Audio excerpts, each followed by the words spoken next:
What would it be like to like put everybody in a small space and see if violence happens? Why? Why would you want to do that? I was inspired by a plane that I was on that was getting hijacked to be like, how do I make life worse for people and study it? Hey, guess what? You don't need a PhD on that. It sucks. People are awful. Yeah.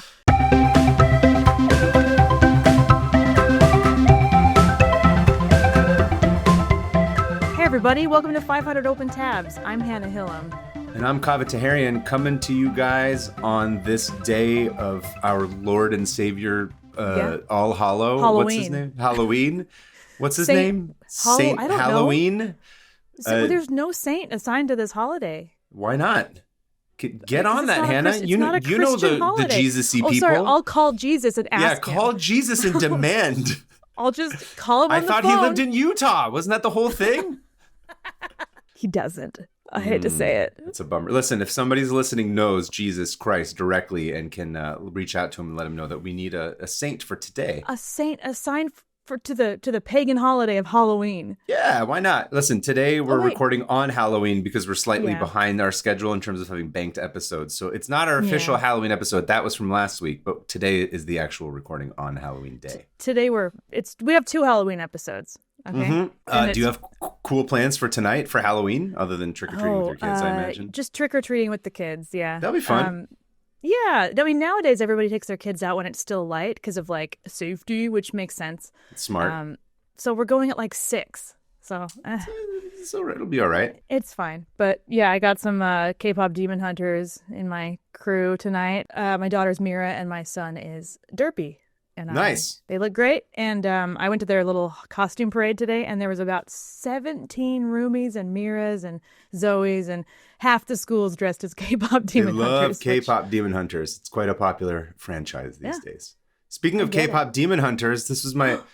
Check this out. Are you in a K-pop group? Oh, right. Oh, you guys. Check out his shirt. Go to the YouTube and look at it. If you go to the YouTube, this is my... This is what I had for New York, and I also have shirts of them that I'm selling now on the website. So, you know what? I got a podcast. I might as well advertise for my own shit. Yeah. So it's my Calvin and Hobbes and K-pop Demon Hunters mashup. So it's Calvin as Rumi and then Hobbes as Derpy. And it's pretty fun. Yeah. And it's been doing pretty well. And people are very excited about it. I went to Lightbox last weekend. And everybody kept stopping me. Where'd you get that shirt? I love it. And I was like, let me tell you. Go look at his shirt. It's awesome. I wore it to like a bunch of school functions and a bunch of people loved it. And I gave out your website. The website. Yeah. Thank you. But go check it out, and we'll put a link. We'll put a link to it. Yeah, let's put a link to it in the show notes and stuff too, if anybody wants to get it. But what are you doing for Halloween? You and Sarah doing anything fun? Yeah, we're gonna go see a concert tonight. Do you know who it's gonna be? No. It's our boy John Carpenter. He's playing a show in downtown Los Angeles on Halloween. Perfect. Yeah, I'm freaking out. I'm so excited. That's exciting. Yeah, it's going to be very fun. Like I'm not in my 20s anymore thing. Yeah, I'm going to an orchestra performance of John Carpenter's movies. Yeah, it's going to be fun. Anyway, that's all I have to say about Halloween. Hopefully, you guys, by the time you're listening to this, you have not been poisoned by fake candy. If you have not listened to last week's episode, go ahead and do that now, 5 days after Halloween, to know that don't eat the candy. It's full of... Eat the wrappers is what we said. Yeah, we're like eat wrappers that's right. Eat the wrappers so it protects your stomach lining from the poison. That's where all the nutrients are. Yeah, it's all the nutrients are in the wrapper, as my mother always said, growing up. All the nutrients are in the stickers on the fruit. No. Well, should we get going? Yeah, I was gonna say I think you should go first this week. What do you got for us, Anna? I've got a pretty wild story for you. Oh. It has everything. Okay. This has everything in it. It has a boat. Love it. It has Love a boat. Questionable 1970s social science experiments. Okay. It has hot people. It's got an unhinged anthropologist, a literal poop deck, and shark wrestling. I'm sorry, shark wrestling? Like wrestling with sharks or sharks wrestling each other? No, wrestling with sharks. Nice. Murder plots, teamwork, man's hubris, mutiny, and of course, sex. All right. So this is from an article from The Guardian in 2019 by Stuart Jeffries called Mutiny on the Sex Raft, How a 70s how a 70s science project descended into violent chaos. So yes, I know. So amazing. Also, Mutiny on the Sex Raft is like a great band name. An incredible name, right? Yeah. So our story begins in 1972 when Mexican anthropologist Santiago Genoves was heading home from a conference on humans and violence. So he's an anthropologist that studied violence in humans and apes and stuff like that. Yeah. And he's sitting on the Southern Airways Flight 49, and it's getting hijacked. And he's just sitting there. Yeah. But apparently everyone was hijacking. A lot of hijackings in the 70s. Yeah, for sure. Where was this? I think Alabama, I want to say. It came from Alabama. It hijacked somewhere else, and then it diverted to Cuba. So we're in the air. They're getting hijacked, and everyone's freaking out, except for Santiago, who he's all taking notes. No, he feels alive. He's like, this is incredible. Like he gets to watch everybody react. It's kind of sociopathic, but like, yeah, I was gonna say, he's like in a bit of privilege here of just like, oh yeah, I'm gonna be fine. I think I'll be so fine. Interesting. You'll see through this whole story that Santiago has way too much confidence in his safety. So Santiago's like, this gives me an idea. What would it be like to like put everybody in a small space and see if violence happens? Why? Why would you want to do that? I was inspired by a plane that I was on that was getting hijacked to be like, how do I make life worse for people and study it? Hey, guess what? You don't need a PhD on that. It sucks. People are awful. Yeah. End of PhD. You see, you're ahead of everybody in this whole story already. You're already like, you would not have. They'd be like, sorry, you didn't cite all your sources from like the teacher or like the advisor's book that he wrote. By the way, that happened to me in my master's program where I wrote this excellent paper that I've mentioned before on the podcast. And they were like, you didn't source the teacher's book. So I got docked down like a grade. I got a B+ instead of an A, which I rightfully deserve. So I have a lot of anger about higher academia, terminal degrees. Yeah, exactly. That kind of stuff. Anyway, continue. There's, don't worry. He takes academia and throws all of that out the window at some point. He puts academia onto the raft to bang like sharks and wrestle with them afterwards. He bangs academia, okay? Bang, marry, kill. Academia, sharks and self-learning on the internet. Sources. Academia, trade school, and self-taught. What are the three? Bang, marry, kill. Let's see. I would kill academia. Really? No, hold on. Interesting choice. Self-taught and trade school? I would marry trade school. I would bang self-taught, and I would kill academia. Listen, the only reason I would marry academia is because of tenure, and I feel like it would have like a sustainable income for a longer period of time. Yeah. I'd probably kill self-taught at this point. Yeah. Ooh, yeah. Oh, you're right, because it's ruining the world. Yeah. Not like nice, smart people who are like interested in pursue their interests. I'm talking about people who are like, the earth is flat because I watched a YouTube video and I know, and like, that's the kind of thing that I'm like, you should die. Anyway, I've derailed you. Sorry. We're talking about shark sex on a boat. I was going to say, we're not talking about shark sex on a boat. Hijacked? Just not doing that. No, we're not. You're already hijacking this whole story. Hey, that's racist. I am commandeering this story, all right? It's called Mutiny. You are commandeering you're commandeering this plane. Okay. It's funny whenever we play Bang, Marry, Kill, and yes, everybody, we play that game and it's on the Patreon because it's not allowed on YouTube anymore. I always just go with my gut, and then you always come in and say, yeah, but what about this? And it always changes my mind about who I'm going to kill and who I'm going to bang. Because I'm always thinking about like, how do I sustain myself? Like the marriage thing is very like, how can you milk this for the rest of your life for something that's like logical to be involved in? This is just called growth. I mean, this is like, I've dated enough girls where I was like, this girl's fun, but like, I don't think we're going to be able to spend the rest of my life with this girl, even though it's fun. Right. Oh, yeah. It wasn't until I was with like dating Sean that I was like, this is what people feel like when they're like, I can see this going on forever. That's why I have a wife now, because I was like, marry Sarah. I was just waiting. I was like, I don't want to marry any of these people. Yeah. Back to the Sex Raft. So he's on this airplane and he's like, alive with like his big science brain is like, what can I do? And he remembered that apes, one of the things that makes apes violent is that they fight over ovulating females. And so he was like, maybe humans are the same. And what how can we like recreate this kind of terrifying atmosphere. And then put an ovulating woman in the middle of this raft as well? Yes. So oh, God. The 70s were so insane, dude. Like science, there was no like scientific method that was respected. There was, but like no one listened. Sorry. And Can I pause you for a second? This is the middle of the hijacking is when he's thinking about like what happens to the plane getting hijacked? What happened? You just goes to fine. Cuba? Yeah, they land it and then they get what they want, which is money, I think. Who was the person who was hijacking it? Do you know? Just three dudes. Three like American guys. Are they like Cuban nationalists or something? Like what is They wanted people to release prisoners or something, and then they wanted You're like, we're just going to skirt past this whole like plane getting hijacked. Sorry. The hijackers had handguns and grenades, and they wanted a ransom of $10 million. Damn. And that's what they got. They didn't get that. I'm sorry I didn't read about the hijacking. Okay? I was too focused on the sex raft. I was going to say, you're very much like this guy is just like, oh, this hijacking is interesting. I'm going to think about this other experiment that I can put together instead of knowing whether or not this plane crashed and everyone died on the inside or not. But I'm sorry, continue. Fine. How rude of me to ask about what happened with the hijacking. The plane traveled for 30 hours in the air before they finally landed it. Oh.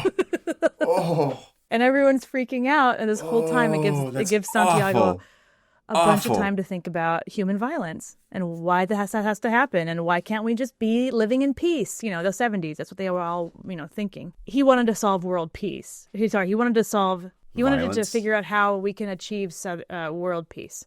Okay. Through putting people on a raft. Through sex rafts, yeah. So while he was on this flight, he thought about all of this. And then when he got off, when the flight finally landed after 30 hours in the sky and, ransom paid, maybe not all of it paid, but I should have read more about it, but I didn't. It had something to do with Cuba. And they landed in Cuba and he was like, that was wild. What if I did something like that? And he had some experience because he used to be on this boat. He did this whole experiment alongside this guy named Thor Heyerdahl, a Norwegian anthropologist who had some questionable beliefs about who got to the New World first. And they were trying to figure out if Europeans could have gotten to Samoa first or to South America and not Europeans, like Northern Europeans, like Norwegians. Yeah. And so he had joined this guy on a shaky kind of a really they made a boat out of paper. They made a boat out of papyrus. Escaping out of prison? Like what happened? So Thor and his team made a boat out of papyrus because he's like, okay, fine, I'm going to see if Africans or Egyptians could have gotten to the New World before Columbus. And he proved that, if they had made a boat out of built paper. A boat, I guess it was how Egyptians, they just used a ton of papyrus to make these really I don't actually know what papyrus is. I only know it as the font that everyone hates.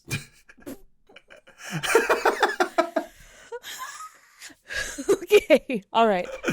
Doesn't matter. Papyrus is paper. Okay. It's paper. So why call it papyrus? Is it a different kind of because paper? It's made of papyrus. What is papyrus? Which is it's a plant. It's like reeds that grow on the Nile. Okay. I didn't know that. Make them into paper. You learn something new every day on this show. Hopefully.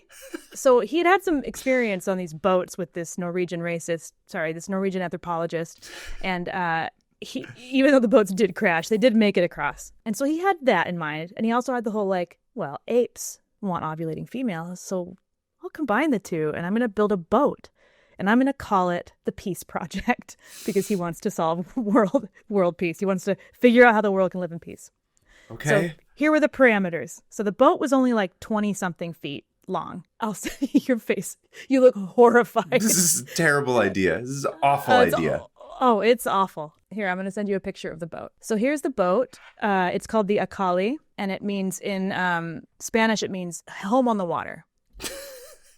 Okay. You see it? Do you see how tiny it is? This looks like it broke off of Mos Eisley somewhere, and it's just floating in the sea. It's just this tiny rectangle, and it had no engine. It had only sails. So he was saying, okay, we are going to start in the Canary Islands in Spain, and we are going to sail to Mexico in 100 days. And we're going to see what happens. Is he on it? Of course. Of course. This is all. I hate this. Worse. This is upsetting me already.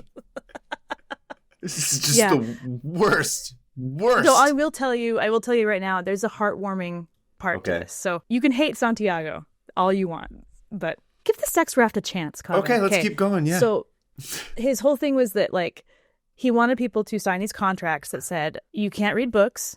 You have to kind of sign over all of your will and mind and body to Santiago's experiment. This sounds like a cult. This is like a sex cult 100%. On the water. That's all this is. This is Charles Manson being like, what if we were on the sea instead of like in the middle of the desert or something, right? Right. In the middle of like some ranch in California. Yeah. Oh, no, it's for science. Don't worry. I'm Jim Jones. Like, let's all drink it does feel Kool-Aid that way. In the water while I bang you all. Seawater Kool-Aid. Oh, he didn't get banged at all. He didn't. So he was in the cuck chair. No. There is a cuck chair on that raft somewhere. The raft cuck. The cuck raft. It's a cuck raft. That's all it is. I was going to make the cuck chair joke, but you apologies beat me to it, so. All around. No. I'm glad you got there before I even was able to, because I'm glad you're seeing this guy. Yeah. So he wanted to see what would happen when he put all these people in together, and he had all these charts that he was going to track, like their moods, the moon cycles, the waves, the height of the waves, the season, the menstrual cycles of the women, their astrological signs, like what science. Yeah. And so he did all these. So he put out this advertisement in the papers all over the world. Like he paid for multiple papers to have this advertisement that was like, "Hey, I need some people to join me on this raft for 100 days." For the most part, he had there was like 100 people who applied, and he got it down to 10. 6 women. Rigorous process of whittling it down. 6 women and 4 men. All of them are hot. Oh, okay. This sounds like a reality show now. Yeah. I know. It's like Love Island, but 6 women, 70s, 4 men. With 70s butch. They're all hot. Yeah, exactly. They're a bunch of hotties. So I'm going to tell you who he got. Okay. So another thing was he was like, we may as well try to like flip the genders too. So like all the women are going to have the important roles and all the like quote unquote manly roles, and all the men are going to have the menial tasks. And we're going to see if that pisses everybody off and see if we can incite violence. Bunch of secretaries on the boat, as you like to point out all the time. Yes. So he at the end of this, he wanted there to be violence. He wanted there to be arguing. He wanted there to be fighting over women. So he gets these people, and one of them is Maria Bjornstam, and she's a Swedish boat captain. She's 30, and she's like the first female boat captain in the world, I read in some places. That's cool. And he wanted a female boat captain because he wanted to see what the men would do having to listen to a woman, which that just sounds like you're sexist anyway, Santiago. Anyway. Yeah, of course. He gets her, and she's like really nervous about it. She's like, I don't know about this. Like, what do you want me to do? You want me to? I'm a real boat captain. Why would I go on she's like, cuck raft I for have 100 days? Yeah. Why did she do it? Well, because he did end up telling them about the experiment. He was like, we're going to try to figure out how people from very different backgrounds and countries and cultures, what will happen if we all go on a boat together, if it's going to be, we can learn how to have peace. And it was very, everything you're thinking. Yeah, none of this is scientific. Is this the actual origins of like the Viking cruise line? Is that basically, you're like, and then he became a CEO and had this giant business. That's all it was. It's the very first Disney cruise. Sorry, I keep interrupting. Keep going. So Maria Bjornstam was like, okay, yeah, I'll do it. And then he got one of his former students, Jose Perez. He's an Uruguayan anthropologist who's 34, hot. And just as a thing, everyone was like, oh, Jose, everyone's hot. Jose was like this kind of quiet, like academic anthropologist, former student, and he was invited on. And then there was Faye Seymour. And Faye was a 23-year-old mother and engineer, and she was married, and she decided to do it because she was like, well, why not? This could be fun. She's going to go on the Bang cruise for 100 days?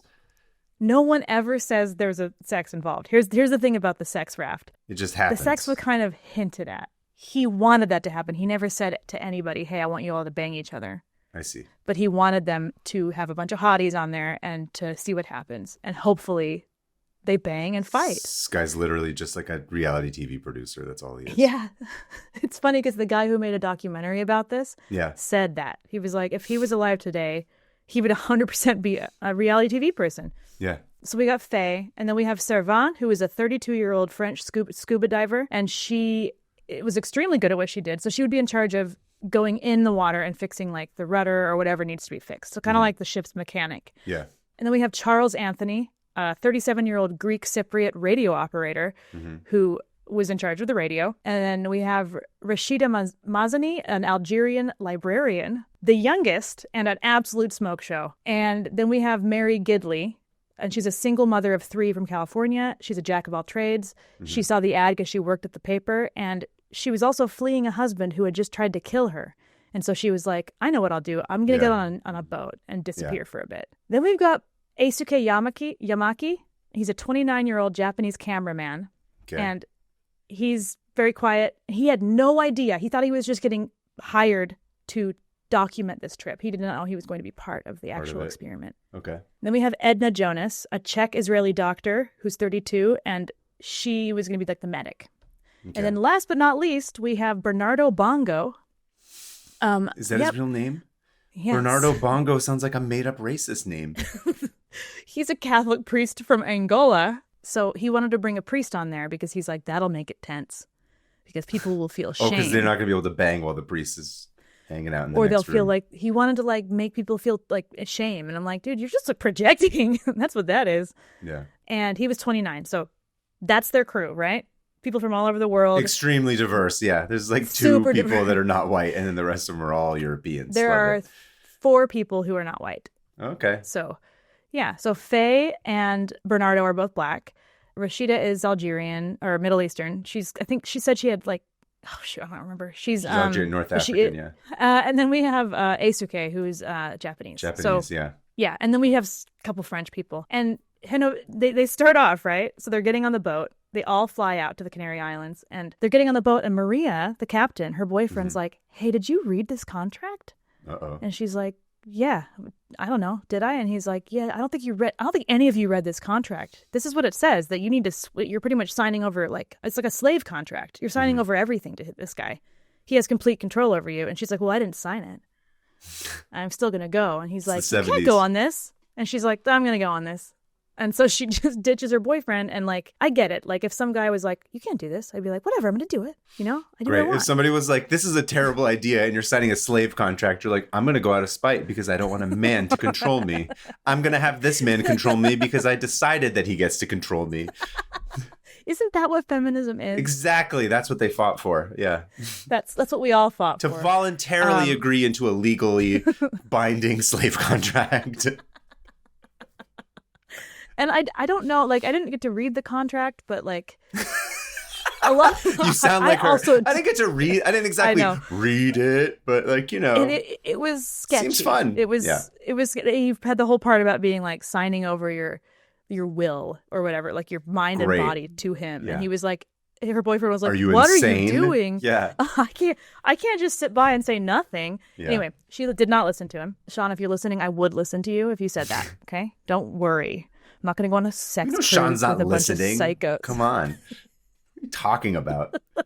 He's listening from that room. Oh, that's true, yeah. Because he can't help. He has no choice. So they get on the boat, and it all is it's kind of chill. Like, people are a little nervous at first, especially because they have to poop out in the open. Oh, right? no, so forget it. Done. Experiment over. I'm going home immediately. No one pooped for like 3 weeks. Yeah. What's it, me at a convention? Yes.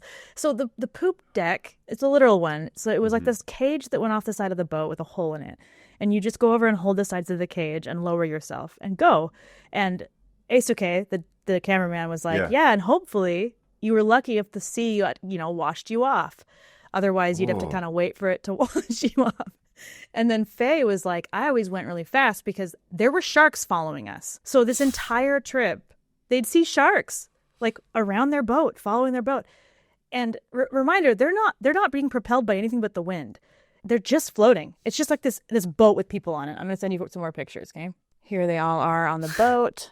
They're just dropping bricks the whole time, and that's why the sharks are following them? No, I think the sharks were like, what's going on here? It was just shark-infested waters. Hey, look at all these young kids. Faye was saying, she's like, yeah, it was really awkward at first, but after a few weeks, everyone just got extremely comfortable with each other. And there was flirting that happened, but there wasn't any anger or violence. So that was what was pissing him off. He was like, why aren't they fighting? Assholes, what the shit? He was so angry. He was like, what? Like, he has all these diaries that he was like, why aren't they fighting? I've made the conditions perfect. They're all hot. They're all bangable. They're all on a boat together. There's like nowhere to sleep because everyone was like sardines in this tiny little no one had any privacy, and there was nothing for them to do. But instead of fighting and arguing, they ended up working together as a team a lot more than he was comfortable with. Mm-hmm. And so this is where he starts getting really angry and violent. So he is craving their downfall because he just wants to study them being violent. As you know, all scientific experiments, you need to go in with an idea of what you wanted to end up with like anyway. Yeah. He's like, this show sucks. I need to change the channel. And so he had been doing all of these, like, every week they do like these questionnaires, and he'd be like, who are you most attracted to? Who do you hate? It's like high school. It's like the what is this called? The thing? The little like opener thingy. The paper, like who do you, and then you pull it back and you're like, who do you have a crush on? Right. What is it called? I thought you would know what this is called. I don't remember. Damn it. Sarah's in the other room. I can't ask her. The foldy thing that you put your fingers in and you go back and you know what I'm talking about. Catcher. I don't know. Yeah. Some origami foldy thing, and then you would figure out who the origami, likes you put in your class. fingers in it, and you count, and People are screaming. The tens of listeners are yelling at the speakers right now. Be like, it's called this. There's only we only have 10 listeners, which means we can make a boat with them on it. That's true. So he's pissed because everyone's starting to be friends and like getting into this groove of like, here's our jobs. And none of the men are annoyed that the women are running things. None of them are threatened. And instead they just like start becoming friends, and they're having fun and laughing. Yeah. And he was like, I don't like this at all. And so he starts using those questionnaires that he takes of them and telling each other what each other said. So he was like, Edna, Jose thinks you're the most annoying woman on earth. Oh. But they did Edna say this on the questionnaires, but they did not. Yes. Oh, they did. Okay. So Maria, the captain, saw through it immediately. She's like, actually, you're insane. I hate you. She hated him from the beginning. And she's like, I'm not telling you anything. But some of the other people were like, here's my answers because this is for a science experiment. Like, you got to be honest. You got to be honest. And so he was like, who do you want to bang? Who do you hate? Bang, what marry, makes kill. you angry? Seriously. He was doing his own scientific bang, marry, kill. It was like a scientific bang, marry, kill. And he would then, when no one was fighting, he sat everyone down. And he was like, okay, boat meeting. We're going to play a new game called the Truth Game. And it's just pretty much me reading all of these out loud. This is just like, it's being run by Lucille Bluth, where he's like, her words, not mine. This is like when Lucille's trying to pit them against each other all the time. That's basically Lucille Bluth is running this. Yeah. And he was like, this person said this about you. Mm-hmm. And everyone's like, dude, why would you do this? Like, that's rude. And it didn't work because everyone was like, well, I said that about you when I didn't even know you. Or like, I was in a bad mood that day. Did he write that down? And it was smoothed over pretty quickly. And it just enraged Santiago. He was like, you guys are supposed to be fighting. And so he writes in his diary one day that there was a day when they caught a shark. And they caught one? They caught a shark. Like they were fishing for it? Yeah. Whoa. Yeah. So they caught it's not a huge one. It was like a smaller one. Mm-hmm. They caught one of the sharks that had been following them, and they pulled it aboard. And he was so excited because Jose, the other anthropologist, just gets an axe and just starts beating this thing to death. Like just went insane, like just hacking at it. There's a video of it where he's just like, there is. Yeah. Oh, by the way, there's a video of all of this. So they filmed most of this. Nice. And it's on a documentary that everyone should go watch. But he's like beating this shark to death. And Santiago writes in his diary, he's like, I've finally seen it. I've finally seen the rage. It's in there. I know it's in there. It's just under the surface. It's all just waiting to break out. We're finally here. They're going to start fighting. And instead they just had a great time eating shark. Oh, yeah. And Jose did rip out the heart and eat it. Yeah. So, Jose is a hottie. So far, he sounds like the most bangable on this ship. 100%. Quiet academic who just keeps his rage inside until it's necessary to save the group and then rips the heart out of the shark and eats it. Absolutely. That's a keeper, ladies. Hottie. That's who you marry. 100%. 100%. And he's got you should see him. He's cute. Actually, I can't find a picture of him. It's only on the show, but where is he? Is he? Hottie Jose. He has like this big, luxurious beard. And he's like sitting there writing the whole time. He's like, yeah, he's hot. So he eats the heart from the shark. Yes. And everyone got excited because they all wanted to help rip it apart. So there was a little bit of like, right. They're all like 20. They're like, yeah, let's rip this shark apart. Who cares? And again, they didn't start fighting or banging that he could tell. And so everyone just kept getting along. And he was like so angry that he starts like being violent to people. Like he started splashing people with water, throwing stuff at people, trying to egg them on, making up straight up lies. Yeah. Saying racist stereotypes to the two black people on the boat to try to get them to like fight him. Awful. So like one of them, like to Faye, he was like, you should bang Bernardo because you guys are both black. And she was like, what? I'm married. I didn't come here to bang anyone. And he's like, I'm a priest. Like, just stuff like that. Where that was when Faye was like, I am 100% against you. How? Yeah. Like mutiny. So it's just deeply racist, super inappropriate. Starts just lying to people about what people say. And it's like halfway, maybe like a 3/4 of the way through. And he decides to mutiny and his own experiment. He does it. Yeah. So the captain, because when you're on the ocean, the captain's word is word, and you're in international waters, and that is the law. And and another thing he did was that he chose to leave close to hurricane season because he wanted that to be an area of stress for the team. Yeah. Yes. Man, people say video games are bad, but like this is the kind of shit that you can get out of your system when you have video games. Yeah. Like you get to just play this kind of stuff and play God and do it, and then you're like, you okay, can play cool, Sex Raft on the PS5. Yeah, exactly. So Maria starts being like, "Hey, dude, we left way too late. Sorry, I'm not is this a great idea for a game? By the way, is Sex Raft for PS5? I think we should develop this. I think we should. Christmas release. Yeah, we'll do it in 2 months. So Maria starts being like, we are going way too slow. We're not near where I was hoping we were going to go, where we were going to be. And hurricane season is coming up. What were you thinking? Yeah. And she starts realizing that this was on purpose. Yeah. And that he was leading them straight into the hurricane area of the Atlantic. And so she is like, we're not doing this. As a captain, I can't do this. I'm not going to do this. And so she's like, I'm going to pull us into port. And he's like, no, you're not. I'm the captain now. Literally like I'm the captain literally now the thing. guy. Yeah.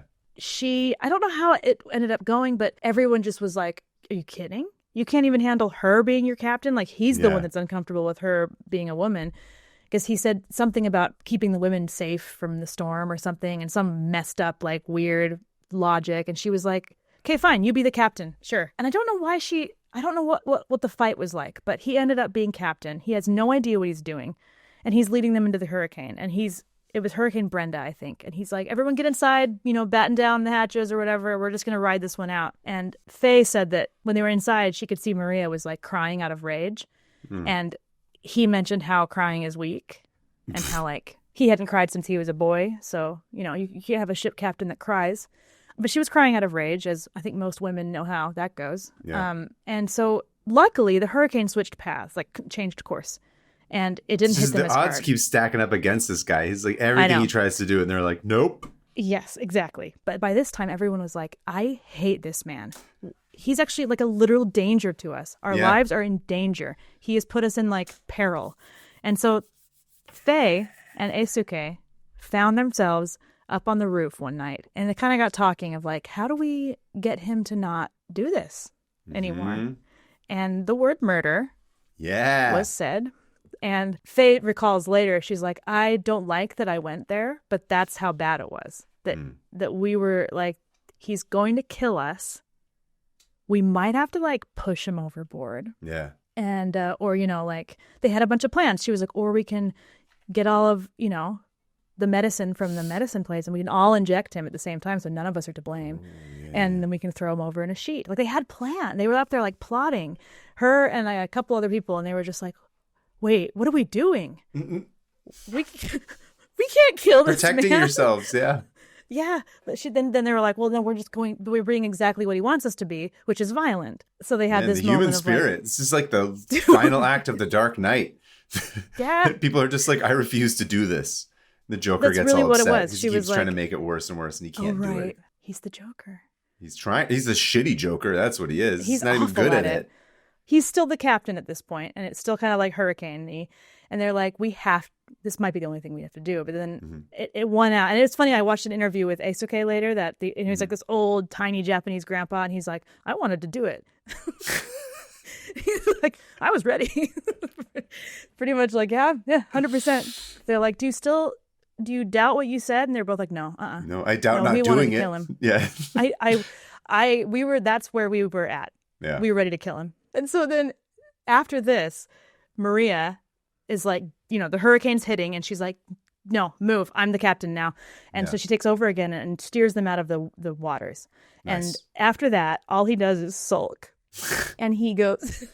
Speaking of primate politics, he's been defeated, and then like his testosterone levels are gone because the bigger gorilla out-gorillaed him. Exactly. And so they're like, we're done with this. Screw this. Everybody sucks. This guy sucks, and we're going to have fun. And so they just kind of have like a fun last 3 weeks on the boat. And this guy just sulked the whole time. And then he was like, I'm so sick. I have a fever.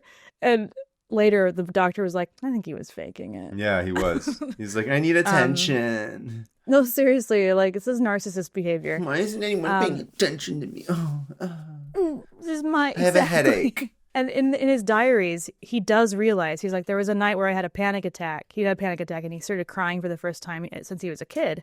Mm-hmm. And he realized that the only person who had shown violence and aggression on the boat was him. Oh, and so he has some realization. There was some realizations where he was like alone. No one wanted to talk to him. He had tried to mutiny his own craft or whatever. Yeah. And he was like, oh, I'm the bad ape. I'm the problem. Yeah. I'm the problem. And he just kind of like, the whole way home. And when they dock, everyone was such good friends that they were like, I'd be okay doing this more. Like, I liked this. Like, they had a blast. Like, they kept in touch, some of them. And here's the thing. While they were at sea, the press heard about it. And that's where the name Sex Raft came from, was the press. Because they were like, oh, swearing over body and mind. It's just a big orgy on a boat. Orgy, yeah. International press just spread like crazy. Like, yeah. Sex Raft, Sex Raft, Sex Raft. And it's just such a great word. Like, Sex Raft, baby. Like, it's a lot of fun. Sex Raft is a good 2 words. And part of one of the reasons why he had this huge meltdown and just pouted the whole way home is because they got radio from somebody being like, by the way, the whole world thinks you're on an orgy boat. And he was like, oh no. And then his university that he worked for was like, wrote him off and was like, we don't want anything to do with him. And so he was just like, everything was taken away from him. He was in like the metaphorical belly of the whale or whatever. Yeah. Of his own creation. And so when they docked, there's reporters, everyone was like, the Sex Raft is back. And everyone on the boat was like, Sex Raft? We got a bunch of BDSM materials. Everyone's just waiting for them to they're like, do it for the press. Do it. We need a live performance. And none of them knew that it was called the Sex Raft. So they were all like, wait, what? This whole 3 months we were gone, everyone was just thinking we were on this boat banging. And they were. Okay. Don't get me wrong. It was a sex raft, but nobody ever let him know that they were doing that. How do you bang on this tiny raft without anyone knowing? So Edna said that she was in charge of like steering one night. Mm-hmm. And if you were in the right spot and you kept one hand on the steering, then you could do it. So she was the only one that with one hand you could do it, meaning like no one could see you or what? No, you could still steer the boat and have sex at the same time with somebody. But I'm saying, how did other people not know? Is what I'm saying. Because that was like up and behind. I think that was like out of sight a little more. There was an area that was actually out of sight. Yeah. Because it didn't look like there's much room on that thing at all. There's not. But they managed it. And one person said that sometimes they did it in the water. Like, cause in the water? A diving cage kind of thing off the side of it. And other people said that they like blocked off like 2 women were like, oh yeah, we just like blocked it off. So they need a sexing area. Have some privacy. Yeah. But yeah, Mr. Cuck Chair Santiago the whole time was just like, why aren't you banging? And they 100% were. And they were 100% having disagreements, but they were working them out like people. Yeah, like adults. At the end of it, they all ended up loving it. They all were like, except for, Maria, the captain, was like, I don't like that everyone's calling this a sex raft, and I'm the first female boat captain in the world or whatever. Yeah. And so she kind of distanced herself. But this documentary called The Raft came out in 2018, and I watched it last night. Oh, nice. And it was fascinating. They rebuild the boat, and they bring the living... yeah. They rebuild the boat, and they bring the living people back to it that are still alive, and they interview them. And, how many of them are left? 6. Okay. So a good portion, the majority of them. Yeah. And they all talk and kind of hash things out, and some of them share some things. Do they bang? No, they don't bang. Pass. Hard pass. No thanks. No, thank you. I thought this was called Sex Raft. Yeah, Sex Raft. Thanks a lot. I wanted to see elderly people getting it on a boat in the middle of nowhere. I know. To give us in hope. the middle of a studio. Yeah, old people bang more than anybody. People don't know this. I know. There's like a lot of STDs amongst the elderly in homes. But who cares at that point, Anyway, if you're old enough, it's just like whatever. Whatever, as long as you're banging. Yes, but they were all talking about like Faye. She was the African American who was on board, who was like, actually, I was very much of an observer. I was not, a part of all the like sexy flirting, and drama, I was able to see what it was, and that we actually had a really successful experiment because we showed that people from all over the world could get along and have an actual team that works and treats each other like humans.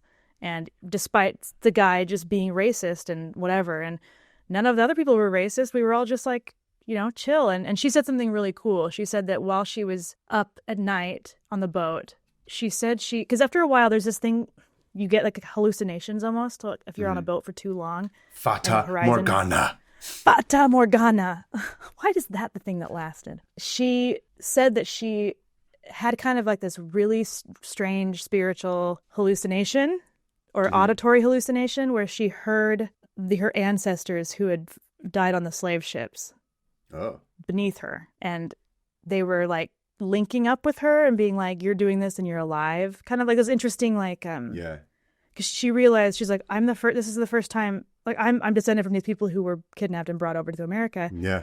And now I'm in the same, like she realized she was in the same zone that they went through. That's the wild. Slave routes went through. Yeah. And she had like this profound moment of like, I'm alive and I'm here and I'm, look how far I've come and look how far we've come. And so she had this like, she's like, I wouldn't take this back for the world. Like that's this was really beautiful, actually. Everything to me. Yeah.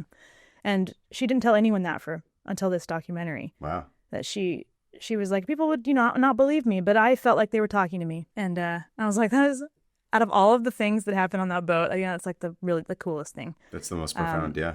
Yeah. And so they all got to cry about stuff and how one of them was running away from her murderous husband. And they're like, we didn't know. Why didn't you tell us? And she was like, why would I tell you?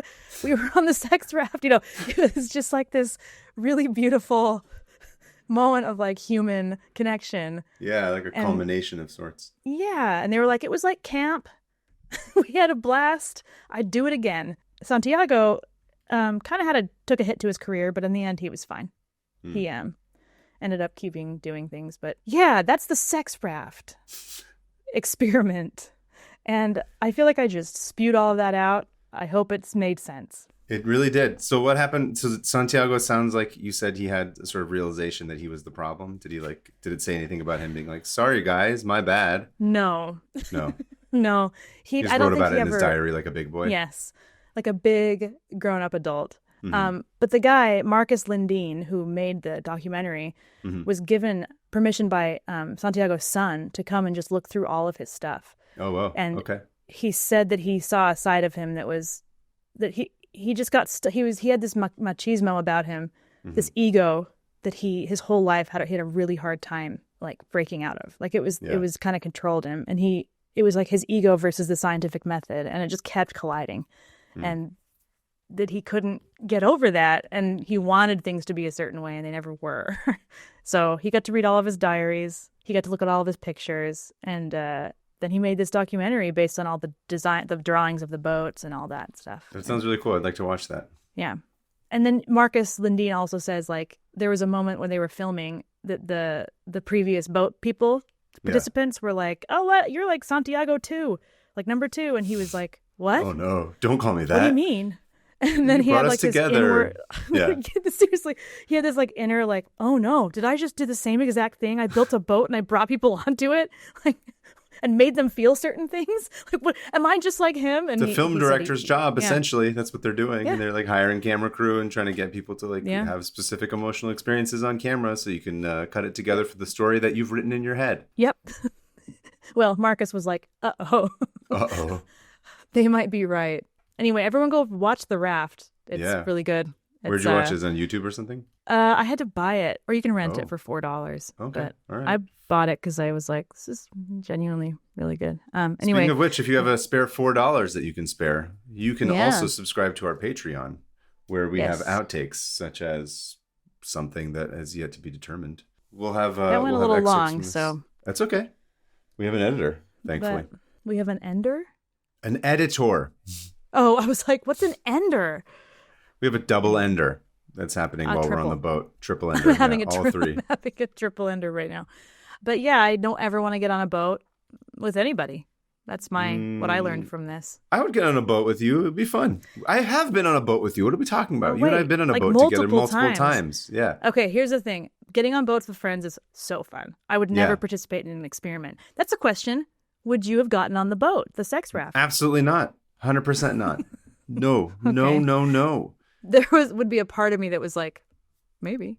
I would listen. I would get on. I'm not like I don't get seasick really or anything like that. Like it's not about that, but it's about you. We've been on a boat together. You like were going to throw up the whole time, and I'm like belly full of Taco Bell, like dancing around, being like, "Look, this is awesome." Think of it. We've been on multiple boats together. Yeah, I was like, just thinking. I'm like the last one we went to in New York. You know, it is kind of like a bonding experience to be on a boat with friends. Yeah, it's awesome. The wind's in your face. It's like the ocean. There's nothing like it. No, I just wouldn't. I'd be on a boat for fun, but not for like some weird experiment for some perv, like cuck raft, like shitting in a cage thing with like sharks. I don't know. That sounds like too much. Yeah, it does. But the friendship along the way. Anyway, speaking of something. Speaking of friendship along the way, what's my tab? What's your tab? Okay, thank you very much for that tab. So my tab today is a holdover from Halloween. Ooh. Because I was trying to decide between this and the poison Halloween candy myths, which is ultimately I went with the latter because I thought it would be more pressing because of trick-or-treating and whatnot. And because, look at me. I'm choosing tabs based on what's best for the interest of the people. Unlike Santiago, I'm doing a public service. Oh, I was going to say, you don't like my Sex Raft tab? Yeah. I took it personally. I'm sorry. I would have been bad on the boat. Let's just I prioritized the Halloween candy one because I wanted that one to come out before trick-or-treating happened. Yeah. And this one was not as not as like pressing. But so this now is that like Halloween themed. 2? Now that's over, but it doesn't mean that I got to stop talking about like weirdo spooky shit. So once again, we're going to travel back in time to the early 90s. Ooh. You're in elementary. Yeah, right. So I'm going to set the scene, right? So you're in elementary school. You go grocery shopping with your mom. And as she goes to grab all the essentials you'll need to stay alive for the coming days, like shark bites and ecto cooler, you instead run off and find the magazine section to read comic books. Yes, I did. Right? Did you have the same life as me? It's very similar that it's very possible that we had a similar life. Also, as I was writing that, I was like, oh shit, you know what? I guess that's not a thing anymore. I forgot that they don't sell comics at grocery stores, but I bought. No. It's crazy, like, because I bought X-Men number 41, where Legion goes back in time and kills Professor X from a Stop and Shop. Okay. Which is totally insane to think about it now. I forgot the whole magazine. They don't have magazine sections anymore, do they? I think they're just all at the checkout area now. Like there's a few of them, but not really even that much. You could buy all sorts of stuff over there. Yeah. Oh no, print is totally just dead now. Like print has absolutely had like a nosedive like ever since the internet came along. Like basically all those companies are dead, which is really sad because I used to really love going to the grocery store and just reading stuff like in the magazine section while shopping was happening. Although obviously, which should come as no surprise to the listeners of this podcast, that like we had a propensity for just reading a bunch of shit anyway. Yeah. But anyway, so I never stopped reading. It's funny. Like I was listening to an interview with Faye. She was like, I had an insatiable thirst for knowledge and learning, and I was like, me too. All I want to do is learn. Yeah. Constantly. Okay. I'm learning. Go on. So I'm learning. Super Nintendo Chalmers. So you go to go grab like your favorite title from the rack next to you, and then you see a weird set of gigantic eyes printed on the cover of a black and white paper. And it looks scary and insane, but like there's comics to be read, people. We don't have time for this. So there's 6-year-old girls who've been murdered to look at, because that's for true. Me it was John Benet Ramsey, and yeah, I of was course. The same age as her ish, and I remember just being like, am I gonna die? You were just always a true crime lady, weren't you? You just loved it from the beginning. No, I didn't love it. I was scared of dying so deeply that it affected me on every level of my life. So with comic in hand, you run towards the registers, looking down aisle after aisle until you spot your mom. Remember doing that? Just like running across and just looking down aisle. Because it was a playground, the grocery store. It was a lot of fun. Yep. It was. And sometimes you'd catch her when she's behind. Yeah. And you're like, wait, I passed that aisle. I didn't see her. I go all the way and then you gotta come back. Yeah, exactly. It's always like a panic. But eventually you find your mom and you're just like, you plead with her to buy the comic, and eventually she relents, and and then you're like helping her load everything onto the conveyor belt one by one, like whatever, apples and fruit and this stuff. And once again, you're faced with the terrifying gigantic eyes. And there, nestled between the bubble yum and the big league chew, you see the image in its entirety. And it seems like you already know what it is. I do. It's the cover of the Weekly World News, and the cover story reads, "Bat Child Found in Cave." Bat Boy. Woo! Bat Boy. Dude, that's seared into my mind. That picture or that it whatever is. It is. Yeah. Bat Child Found in Cave. That's right. So as a kid, you're like, here's what happens to kids in the world. They turn into bat children and are living in caves, or they're murdered. So that's how I'm looking at there's a little blonde girl with makeup on who was murdered, and this child with a gaping mouth. Oh, look at that. That's right. Plastered everywhere. His giant eyes see in the dark, and his ears are better than radar, says scientists. Say scientists. I love Bat Boy. Oh, man, you get the nostalgia in here. This is great. Yeah. So what in the world? Today, I'm going to be talking about the legend of Bat Boy. Okay, get ready. So the Weekly World News was launched in 1979 as a way to continue using the black and white press that their sister tabloid, the National Enquirer, had been printed on before it switched to color printing. Whoa, okay. Which is the whole reason it started, because it was basically the National Enquirer's sloppy seconds. And since the Enquirer was focused more on celebrity gossip and rumors in glorious four-color printing, the Weekly World News had to differentiate itself by going more into the weirdo crap that they would find from other newspapers and magazines. They would collect huge stacks of recent issues and hire people that they called clippers to sift through them and cut out all the wackiest ones. Dream job. Amazing. Oh, dude, this whole tab, you're going to be like, dream job. Yeah. This is what I would do. Start to finish. It's all like, we should have been there. I have a whole thing of newspaper clippings in my closet from the 1970s. I mean, it's essentially, that's like the analog version of tabs. If you think about it, it's like, here's some clippings of shit I'm going to go back and read. That's what this was. That's all I did. Yeah. It's been with us this whole time. Then they would take these clippings. Are you having a moment right now? Yeah, you seem like you're like, a moment. Whoa. Go on. They would take the clippings and they would rewrite them or expand on some minor insane detail. And although it was doing okay, it wasn't doing like fantastic. It wasn't like the greatest. It was selling enough where it was like fine, and they didn't have to close it right away. But the owner, his name is Generoso Pope Jr., was like, we got to sell more papers, and we got to find crazier stories. Nothing's so little changed, by dude. little, this is yeah, YouTube. honestly, this is everything. Just wait till the end. You'll be like, oh no. So little by little. So originally it was taking stories that existed and they rewrote it and so it was like a kind of collection of the craziest shit that they can find. But they were like, it needs to be crazier so we can sell more. So little by little, it stopped being about like the truth, and it started to slide into like a little bit more of the wacky and over the top insane. And this is how you ended up with headlines like, here's one of my favorites that I'm going to send you. You can read it to the kids at home. I remember. Bigfoot kept lumberjack as love slave. Outraged wife. He's no longer the man I married.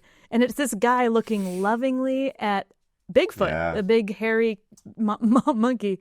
Do you think? Yeah. I was going to say, imagine those two on the sex raft. I was about to say, did he sign a contract to be his love slave, or did he just get on the raft? Yep. There's also this one, which I love. Hillary Clinton adopts alien baby. And it says, official photo, Secret Service building special nursery in the White House. Space creature survived UFO crash in Arkansas. It's incredible. And then there's... go ahead. What were you going to say? No, I was going to say, I remember these kind of things were what got the conversation going in my house about what to believe and what not to believe. Oh, really? It was like a teaching moment. Yes. That's it was a teaching moment. I remember being like, what's that about? And I don't remember which one it was, but it was scary. And I was like, is that a thing that happens? And my mom was like, none of these are real. None of these are real. And I remember in my head being like, why are they here then? Like, If none of them are real, why are they making them? Because it's not our job to be the editor, Hannah. This is not Times Square. This is a public square where we're just sharing all kinds of ideas where people can. And it's all equal. All the ideas. We believe in freedom of speech. Whether that speech is nonsense or not. Yeah. But yeah, I remember it being a very clear teaching moment on the way home of my mom being like, well, they want to make money. And some people do believe those things. Yeah. And that's a way to make money. Yeah. And I was like, okay. Okay, sure. Anyway. There's this one, which it feels so relevant right now, honestly. I'm not even joking. This feels like a headline, like just if you updated the references, it's 100% a headline that you would see now. Sorry. Is Ric Flair running the White House? And then underneath it has Ric Flair, and then in the background a bunch of like American troops. It says pro wrestler talked Bush into sending troops to Saudi Arabia. It's like, yeah, fill in it's a Mad Lib. That's like a real headline now, right? Just replace your wrestler with a more contemporary, like The Rock. Probably not The Rock. The Rock, but yeah. No, Kid Rock. Kid Rock talks right. Bush with Trump into sending troops to not a Israel joke, honestly. Literally what it is. And I would read it and be like, that makes sense. Yeah. Yeah, that tracks. So, at that time, it's like kind of half Onion headlines, some like 24-hour news, cable news kind of questions with a strong through line of cryptid, alien, and the other thing I forgot about was Elvis Lives. Like, do you remember? Like that was a whole thing at that time. I remember that one. Yeah, that was like their first big breakout because that had kind of been a little bit of a thing in the early '80s, but then that was the first big hit that they had. Was like they kept coming up with stories, and they made Elvis kind of into like a cryptid of sorts because it was like you know, like he would appear he's different places. He was spotted in Nashville or something. Mm-hmm.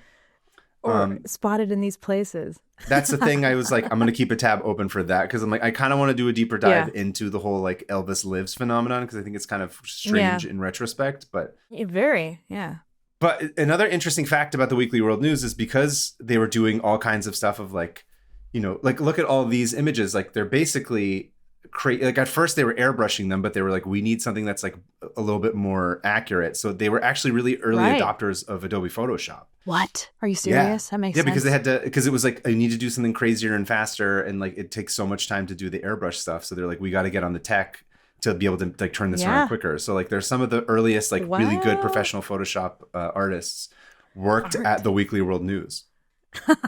Again, dream job. Yeah. Honestly. Someone was like, put this alien baby in Hillary Clinton's arms. I'd be like, unreal. I would do that for free. I would do that for free today. Like, unprompted even. Their unofficial mantra was, quote, never talk yourself out of a good story. Oh. That's so scary now. Now it's scary, but at that time it was like chilling. Fun. Yeah. But like I said, everything I read about it made me super jealous because it made it seem like it's like a cousin to Mad Magazine more than anything else. Like just riffing on nonsense, like laughing all day long. All in all, sounds like an amazing place to have worked. And by 1988, they had more than 1 million subscribers. So this was not the time to slow down and start reporting like real facts. They had to get crazier. You got to double down on bullshit. Amp it up. Exactly. And a couple years later, someone pitched the idea of an alien baby to Dick Kolpa, who's one of the multi-hyphenates on the staff, to create an image. And Dick, unsurprisingly, was a cartoonist. Yes. Yep. Degenerates, all of us. Yeah, and he worked all these different jobs before he came to the WWN. And this is a quote from him. He said, I'd drawn a Star Trek comic strip years before, so I love the pointy ears on Spock. And I also did another comic strip featuring a character, Officer Jaws, and I loved his teeth. I had total leeway. I don't think staff knew what I was doing at the time. In this particular case, it took me almost a whole day because the computer kept crashing. That was 1992. The 5th time it crashed, I vowed to end the project if it crashed again. Fortunately, it didn't. And so he made the image of a Bat Boy originally meant to be an alien kid. Oh, and then they changed it to Bat Boy. Yeah. Bat and so child. For those of you guys who are listening, you haven't seen, it's just imagine like Tammy Faye as like a hairless 6-month-old with like Vulcan ears. Like that's basically all it is. 100%. I keep forgetting that people who are like Gen Z listen to this podcast. And I'm like, everyone knows what Bat Boy looks like. Yeah. Our Bat Child. Plastered into our brains. But so. Never leaving. he does this, and then managing editor Sal Ivani had been growing bored of doing alien stories. So he takes a look at it and he says, maybe he's not a space alien. Maybe he's half human, half bat.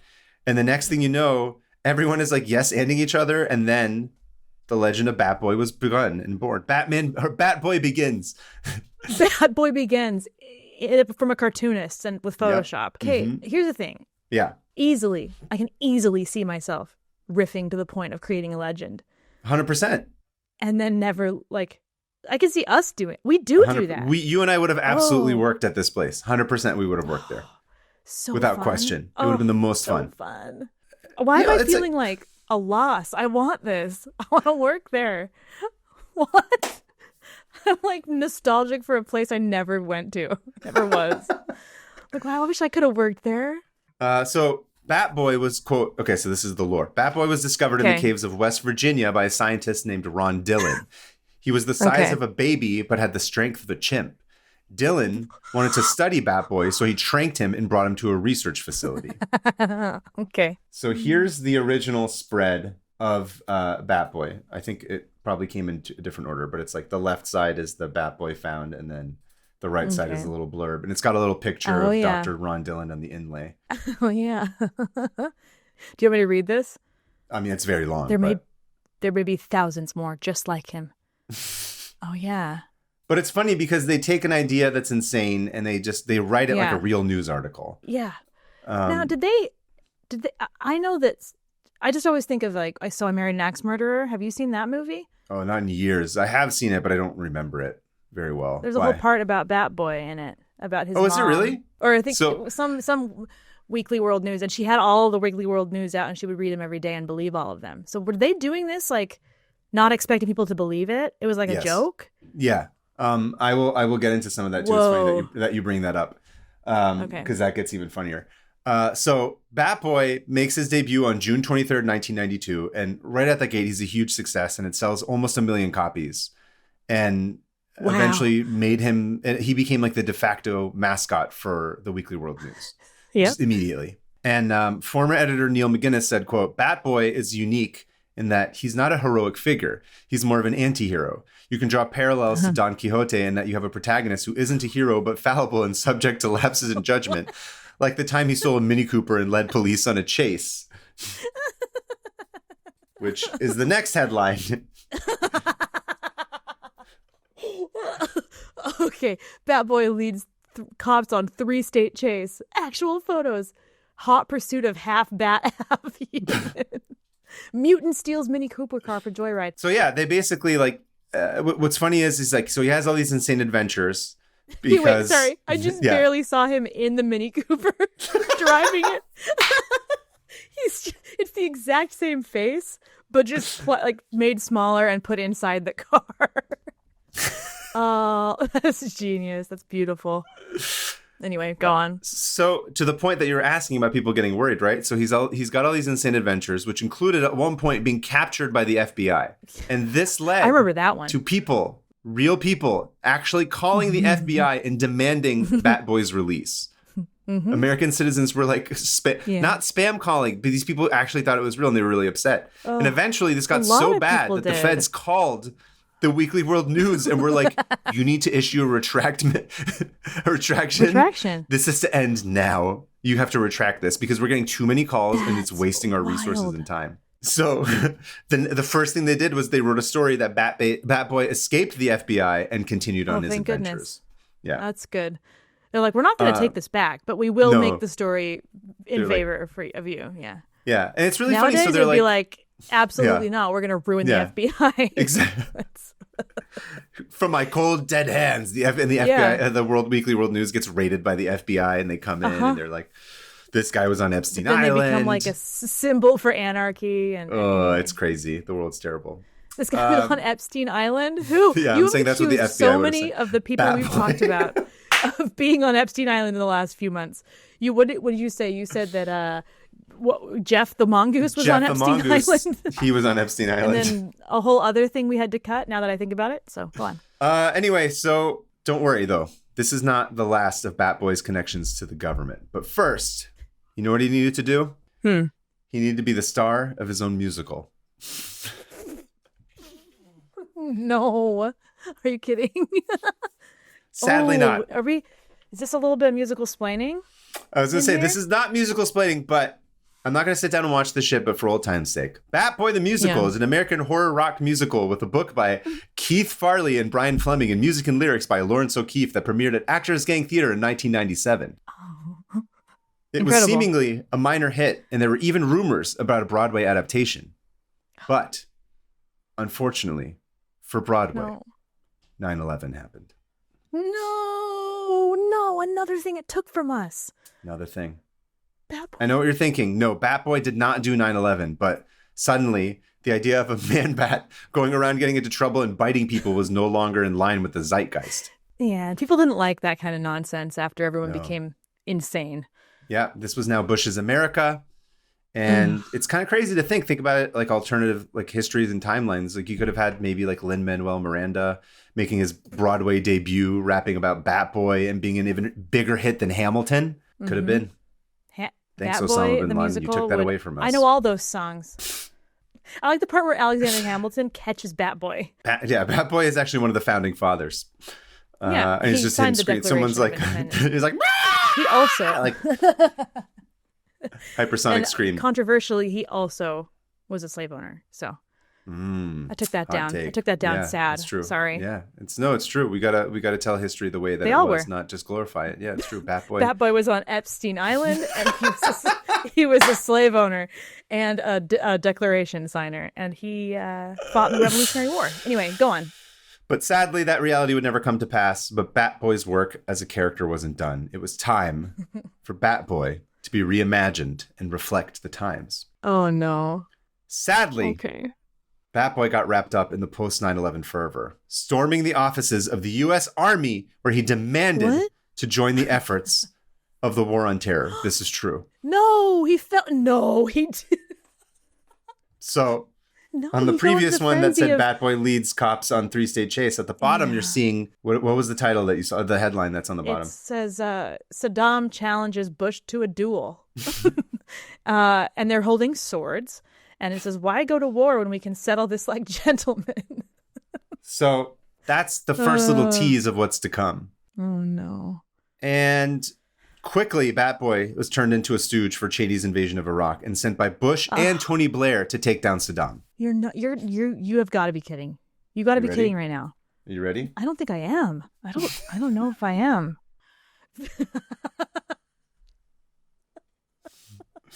Okay. It says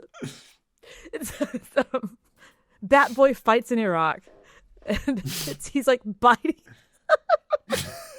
He's biting Saddam's shoulder, and Saddam's eyes are like popping out of his head.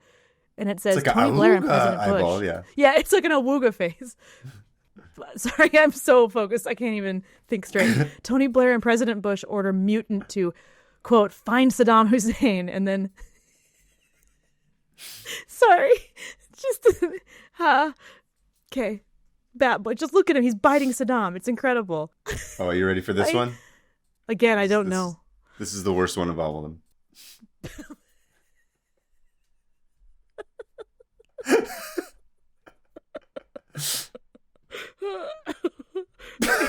Give me a second. Bat Boy led our troops to Saddam's hole. So, amazing title. Bush plans to award pint-sized hero a Bronze Star. Plus Osama's crazy plan to surrender. Look at him. He's partying. He got into that hole. Toll troll to get into this. You gotta pay the bat toll to get to Saddam's hole. To get to Saddam's hole. It's my favorite episode of Always Sunny. It's funny when I read that. That's the first thing I thought of. So yes, sadly, you heard it here first. Bat Boy is a certified war criminal. Bootlicker, war criminal. Wow. A sad ending to a once promising career. He had so much potential. He did. He threw his life away. He threw all of it away.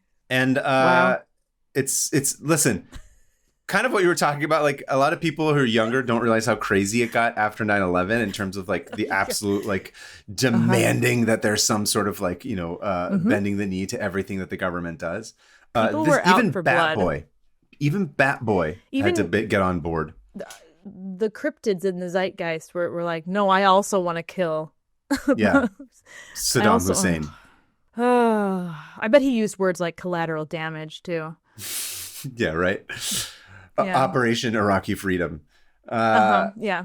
So, like I said, sad ending to a once promising career. And speaking of endings, the Weekly World News print edition also came to an end around 2007. Oh, that makes sense. That's what you get for supporting war criminals, bro. You can't.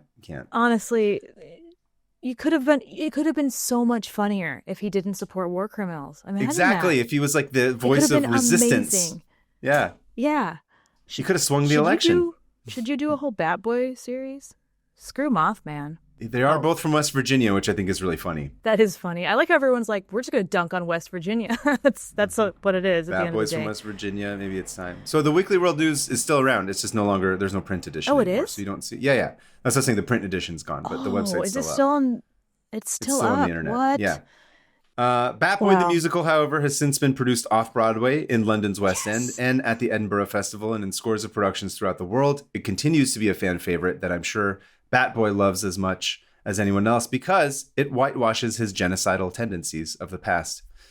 Oh, okay. Coming out here against Bat Boy right now. Anymore. Yep.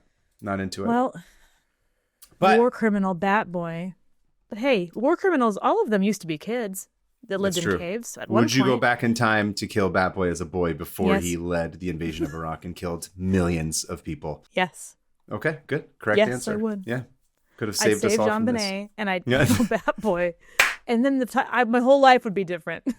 So, kind of to your point of what we were talking about earlier, I think it's funny to consider the legacy of the Weekly World News today. Because at its peak, it was an extremely obvious satire. But with the invention of the internet and social media, it seems to have unintentionally become like the template for all kinds of horrific disinformation campaigns and conspiracies. And it really sucks because it's clear from reading about the people that worked on it, it was just a place to come up with like insane story ideas and run with it like a real newspaper. Like it was clearly because there's a couple different oral histories that you read and they're like, they're all just having fun. They're all just being insane. They're like, you can tell that people laughed till they cried over some of these while they were making them. Somebody that actually says that they were like, I would go home and like my cheeks would be hurting from laughing so hard all day. Because all we were doing is just coming with the dumbest shit that we could think of. And we're like, I can't believe we can get away with it. Era. Yeah.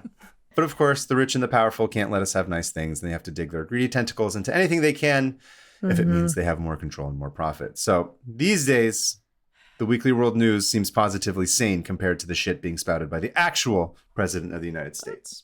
Well, satire's dead.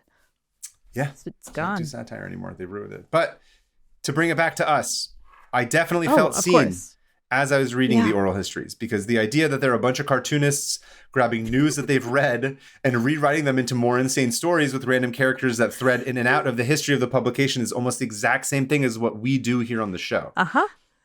You're right. I was thinking of it as like in my career. It's just like, I love making up garbage. It's so fun. And you and I, even like if you guys don't, you've seen us in like, some people who are listening have watched our live streams. We're not just putting that on. That's what we do. You and I. We really are that dumb. We really are that dumb, and we play into each other's stupid, ideas. It's great. Should we start a newspaper? I honestly think it would be a lot of fun to do it. I'm like, you and I could probably knock out the biggest pile of bullshit stories like once a week. But could you imagine? Yes, I could. I did imagine while I was writing me too. This. It's terrifying. But I did keep thinking about like what our parallel would be, and the only thing I kept thinking of is like Nixon, dead or alive? Like Nixon spotted at a hot dog stand. Like, you're right. It would all be Nixon based. Okay, we're gonna do the Weekly World News, but the N stands for Nixon. Weekly World Weekly Nixon News. Weekly Nixon News. Yeah, and then it's only going to be Nixon being found in a cave. Yeah, that's true. He Nixon spotted on Sex Raft. Why are we still in Vietnam? Nixon's on the Sex Raft because that wasn't during Nixon. Got banging everybody. Can't you see it? Nixon in a banana hammock. Again, you made me dry heave.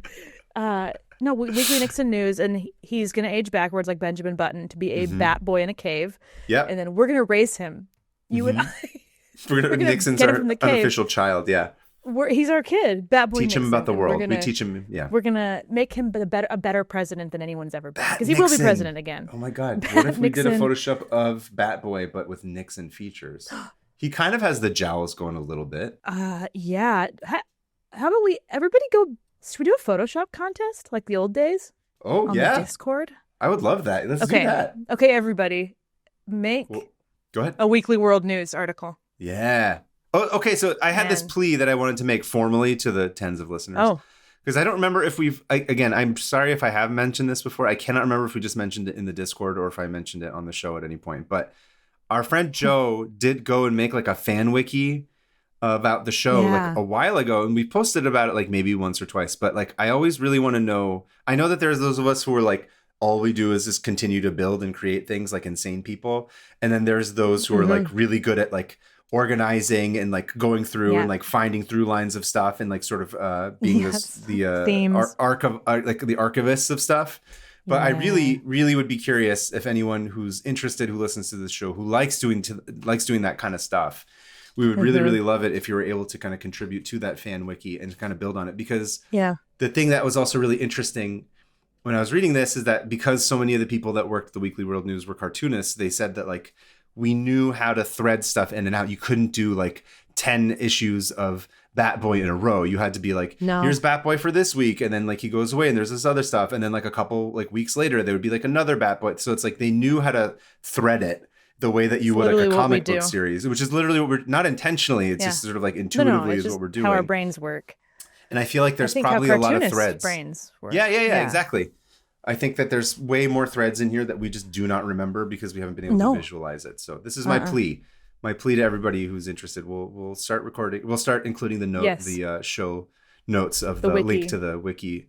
But I really want to see what it looks like. Different characters and or even like the other day I was like, I wonder if we have like a list of what sound effect we've closed out on each time, because I was like, how many of them have been guns, because I think a lot of them have been guns. How many of them, stuff like that, where I was like, that'd be cool if we had a list of that, but that you don't have to do that. But that was just one of those things where it's like, I don't even remember half. No, I don't either, because we're just riffing half the time. But I remember feel that like guy who came up to our table at New York Comic Con and just said Sam Worrell, and we both looked at him like, we were like, what are you saying? I was like, I haven't thought about that in a long time. Yeah, because he had just started listening to it. Yeah, and I was like, what I are you forgot talking about Sam Worrell. That was really fun. That's right. I kept screaming that. It's an inside joke. So stuff like that, make a little entry. I bet you. But anyway, it's just to make you feel better at the end of it, is like we kind of have our own version of the Weekly World News. I honestly believe that. I know that I'm not trying to say that like we're as good as the Weekly World News. We have cultural significance, but I feel like that is absolutely what we're doing here. It's the same thing. I love that. Yeah. I love that, because we are kind of reporting stories in our dumb nonsense way. Yeah, exactly. And then we're expanding on them, and it's like there's all this lore that gets built into it. And it's like it's kind of real but not, but then there's also total nonsense and it's all threaded. And like people are like, oh, I kind of know what they're talking. Like people who listen, I feel like generally are smart enough to be able to sift what's correct versus what's being told for the sake of like the story. Hopefully it's you're correct. People, I think everybody is in on it. And luckily, there's enough people that are in on it to know when we're being dumb and when we're not. Because I do like to stay pretty accurate to things if I can. Yeah. We do. It's weird. It's weirdly like very, we try to be as researched as possible, as much as being as insane and totally like bullshit making up like stories as possible. Yeah. It's a balance. Anyway, enough about us. I like that. That's really like heartwarming. I enjoyed that. Yeah. I like the whatever this is. Yeah. It's a podcast. It's a podcast. Anyway, so that is my tab, which brings us to the part of the show where we're going to close them. What should we do? Should be a Bat Boy scream, like getting shot, like over getting another gun, Iraq. I don't know. Bat Boy being shot down because he's a war criminal over Iraq. Okay, we can. He shouldn't have been there in the first place. He shouldn't have been there. No, he had no business being there. He's a civilian. Was he even part of the army, or did he just go over there on his own accord? No, he went to. There's a story where he goes to the army and he's like, "I need you to deputize me to make me part of the fight for the war on terror or whatever." Yeah. Wow. Problematic, Bat Boy. We're gonna do him flying over Iraq, and he will be getting shot down. Okay. Yes. So, Alyssa, good luck. Do your magic. Okay. You ready? Yes. Okay. Count us down. 3, 2, 1.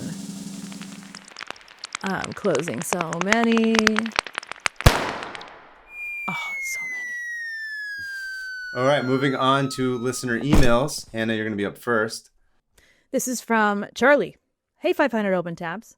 With Kaveh's Dodgers in the World Series and you guys having asked, you guys having asked for more fan emails, I figured I would suggest another baseball tab. This guy is very well known in professional sports, but I would assume the 500 Open Tabs audience is not familiar with him. And it is Bill VEECK, and they call him the P.T. Barnum of baseball. All right. This article mentions only a few of the things he did in professional sports. He also is credited with being the first person to put the last names of players on the back of jerseys. Oh. Yeah, cool, huh? Which makes sense. Why wouldn't you? He supported players getting the right to free agency and not just being the property of the teams. All right. That first signed them. Yeah. And being given whatever peanuts the team owner wanted, even though it would eventually price him out of the game. Nice. You know what he wouldn't have allowed? He wouldn't have allowed those people to get on the Sex Raft. He would have been like, absolutely not. This contract is horse shit.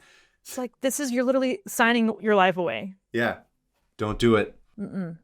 My favorite non-sports related fact about him is how he had ashtrays built into his prosthetic leg he got for his World War II wound to accommodate his smoking habit. Incredible. Some of his kids went into minor league baseball where they organized promotions like Nobody Night, where nobody was allowed to attend, and Vasectomy Night, where in order to raise awareness of men's health, they offered free admission to anyone who'd had a vasectomy. Oh. You could probably enjoy going down a rabbit hole researching him and his family. Thanks again for the awesome podcast, Charlie. Thanks, Charlie. I like that. That is really cool. Speaking of Dodgers, dear Lord, at the time of this recording, I don't know if they're going to win, but there was that game on Tuesday night. Jesus Christ, they went to 18 innings. I was texting you and Alyssa about it. I was like, what is going on? No, it was like 11:30 p.m. and you're like, they're still going. And I'm like, you're awake? That's just not like you. Which never happens, yeah. No, I was Did you like, stay awake until it was over? I slept for like 15 minutes in the middle of it, and then I woke up, and then I saw Freddie Freeman hit, and then like he ended, and he won the game. But it was like wild. It was wild. It was really fun. It's actually really fun to watch a game. You would think it would be boring to watch something for like 18 innings, but then it ends up being like, because essentially what that means, that's an entirely second game. That's another 9 innings that's played. It's 2 games in one. But at that point, everyone's so tired and they're so out of it that they keep hitting fouls. They keep screwing up. It's kind of fun to watch, not because you want to like see them fail, but it becomes relatable. You're like, oh, this is like these are just regular people, right? They're no longer on the top of their game because it's way past. Yeah. Like Kershaw comes out and everyone's like, what the hell is this guy doing? I thought he was gone. It's just everyone's like everyone's just tired, making all these mistakes, and they're doing like bunts. It's like no one knows what to do, and it's just tense. You're like, and all it takes is one run, right, to end it, which is what's crazy. So it was really fun to watch that 18 innings. Unreal. Oh.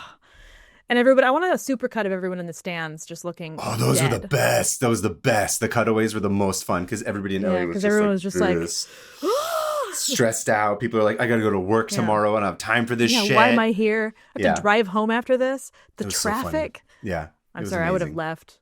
I don't love anything as much as that. Don't love anything enough to stay there for that long. Yeah, I understand. But it was a good time. Anyway, thank you, Charlie, for that one. We're going to move on to the second email. It's from Matt from Ohio. And Matt says, hello, Hannah, Kaveh, and Alyssa. During episode 88, Kaveh talks about the story of Sybil Ludington, and the words fires in Connecticut pulled up a mental tab in my head like a sleeper agent being activated. I realized I have a very loose connection to the story, having grown up in the Firelands. Firelands? Firelands, I don't know. Up through the American Revolutionary War, Connecticut and other states had a Western Reserve, essentially an area of land west of the original 13 colonies that they called dibs on. Connecticut's Western Reserve included parts of what is present-day North Central and Northeast Ohio. After the war, those who had suffered from the raids and fires set by the British Army sought restitution from the government. And for reimbursement for their suffering, the Connecticut state government granted them land rights to a portion of its Western Reserve because it's not like there were indigenous people living there already or anything. It's just open for grabs, up for grabs. Yeah, nobody. This 500,000-acre portion of the Western Reserve, originally called the Fire Sufferers Land, eventually came to be known as the Firelands, which is now present-day Erie and Huron counties in Ohio. While it is not clear how many, if any, of the original people who were granted land actually moved to settle the Firelands, the region has many municipalities and townships named after counterparts in Connecticut, such as Norwalk, Danbury, and New London. Huh. To this day, the area is still referred to as the Firelands, and many small businesses and organizations in the area use the term Firelands in their names, similar to Gotham as a nickname for New York City, as mentioned by Hannah in episode 90. You'll see Western Reserve used a lot in Northeast Ohio as well. Thanks for keeping me entertained during my commute and filling my head with random bits of knowledge. And since I can't keep track of which pool party or tribute toilet we're at right now, I'll just use your sign up from episode 89. Quote, "Don't give up, keep creating, Matthew." Oh. I love that Matthew went and referenced every single different, put the notes of like what episode we're talking about. Cause I'm like, I don't remember saying any of this shit. I don't remember when I did that. Was it? Thank you 89 for was Don't Give Up on Creating. Sources. Yeah, that was in the Discord. Everyone was saying that was one of their favorite things you've said. Yeah. Because it was Did I say that? Did you say that? I don't remember this. You said that. Because I don't remember anything. About how, you don't even remember when you're inspiring. I don't. No, you're quotable. You can be very quotable. When it comes to what was it? What did I say? What was it in reference to? We were talking about like. What was episode 89? Okay, hold on. This is worth it. Let me get my phone. Just a sec. Just a minute. Absolutely don't remember what we talked about.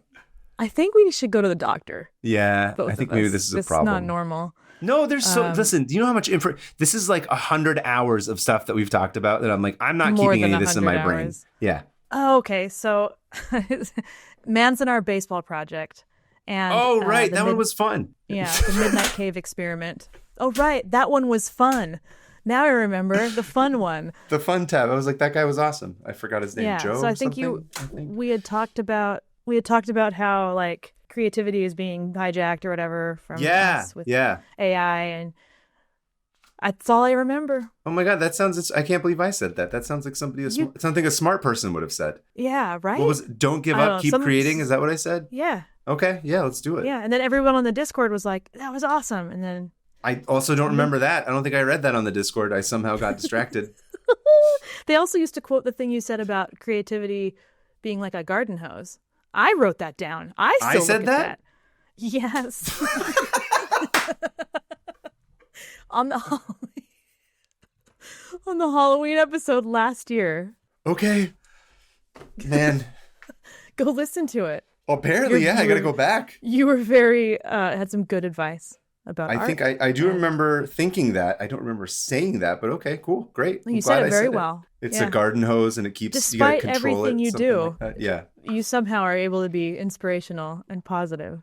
That's another thing we talk about all the time. We're both deeply negative, cynical people, but this podcast brings out the weirdly positive parts of us. It's true. It does. It's nice. It's the creative part. It's the part where like by making things is the only reason that I'm not angry all the time. It's because when I make things is when I'm happiest. Same. Yeah. Same. And when I'm learning things. Yeah. So on that note, I'll see you at the Sex Raft pool party in the Richard Nixon Sex Raft. Sorry. Let's just call it the Richard Nixon Sex Raft. I'll see you at the No, it's not even Dickie Nixie. It's just Richard Nixon. I'll see you at the Richard Nixon. Nixon's a Richard. I'll see you at the Richard Milhouse Nixon Sex Raft. Okay? Before then, if you also have an email that you'd like to submit, please send it to 500opentabs@gmail.com. Right. That's 500. Additionally, we're on social media. We are on Instagram where we post shorts and stuff. Please subscribe to the YouTube. Please consider becoming a member of our Patreon where we have extras. I'm at PermaFriends on Instagram. Stuff. Yeah. Oh, I'm PermaFriends on Instagram. Hannah, you are Hannah Hillam on everything. I'm also on Blue Sky, which I post my ramblings on as well. Thank you, Alyssa. Thank you to everybody who wrote in. I believe that's all the stuff I had to cram in before we end the show. But yes, thank you. And I will see you, Hannah, at I'm just going to call it the Dickie Nixie Sex Raft in the middle of the Atlantic. Okay. In a hurricane. See you. You know what? We can combine the two. We have the Gwen Stefani tribute toilet on the Sex Raft with Richard Nixon pool party. Holy shit, it's all coming in together. This pool party just got crazier. This pool party just got way more diarrhea in it. Unethical. And way more diarrhea in it. No, okay. I'm going to see you at the Gwen Stefani tribute toilet on the Richard Nixon Sex Raft in the middle of the Atlantic. Okay. And I will also see you at the Gwen Stefani tribute hole on the Sex Raft. No, on the what he said. Ditto. Don't give up. Keep creating.